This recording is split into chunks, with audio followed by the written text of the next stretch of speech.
Усё, што адбываецца апошнім часам у палітычным жыцці і беларускім, і міжнародным, можна назваць адным словам чаканне. Чаканне нейкіх падзеяў, чаканне нейкіх пераменаў, якія б вельмі моцна памянялі ўсю сітуацыю і ўнутры Беларусі, і ўвогуле геапалітычную. Лукашенко с американцами договорился. Беда. Будет совсем плохо. В принципе, даже непонятно, как мы остались живы. Геапалітычную. Вось апошнімі тыднямі усе чакаюць, чым могуць закончыцца перамовы аб перамір'і, аб міры ва ўкраіне. Але, гледзячы па ўсім, ідзе гаворка пра абвастрэнне сітуацыі. Вось ноч з серады на чацвер была вельмі трывожнай для украінскай сталіцы.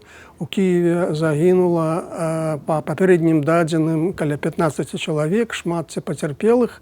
Гэта выклікала ўжо бурлівую рэакцыю ў міжнародных медыях, у асяроддзі міжнародных палітыкаў. То бок чаканні тут пакуль не спраўджваюцца. Шмат чаканняў таксама ад перамоўнага працэсу паміж Менскам і Вашынгтонам, у рамках якога можа адбыцца вызваленне беларускіх палітзняволеных у абмен на змякчэнне амерыканскіх санкцый. Когда мне американцы говорили про эти обмены, они 1200, по-моему, называли. Эти 1300, 1400. Я говорю, слушай, что мы будем считать?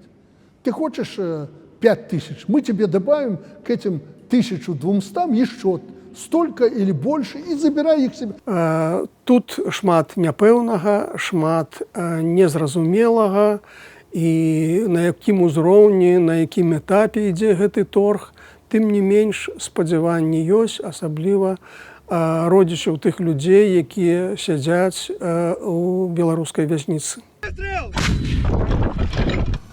Шмат асцярог выклікае у суседзяў беларуска-расійскія вучэнні «Захад-2025».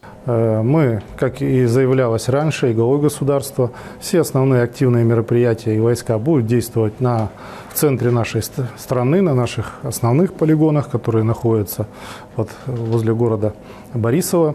Мы добра памятаем, што менавіта пасля падобных вучэнняў пачаўся напад Расіі на Украіну з беларускай тэрыторыі ў лютым 2022 года.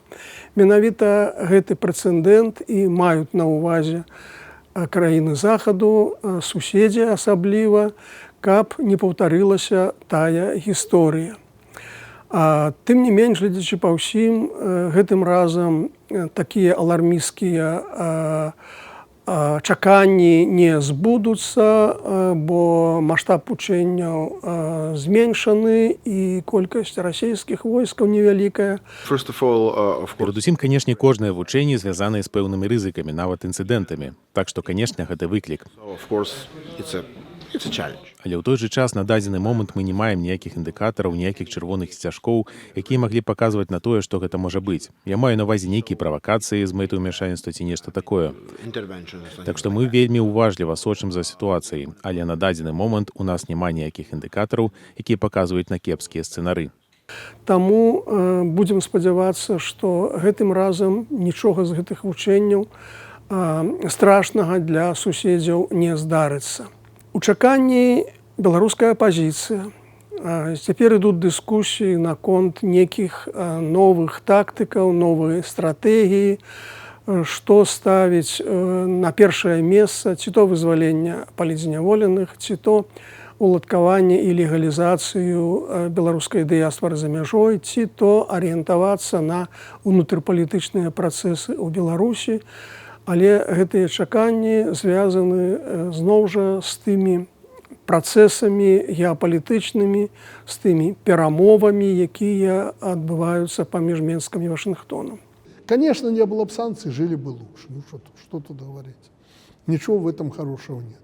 Можна сказаць, што і Аляксандр Лукашенко знаходзіцца ў чаканні таго, як упісацца ў новую архітэктуру рэгіянальнай бяспекі, якая павінна з'явіцца пасля замірэння ва ўкраіне.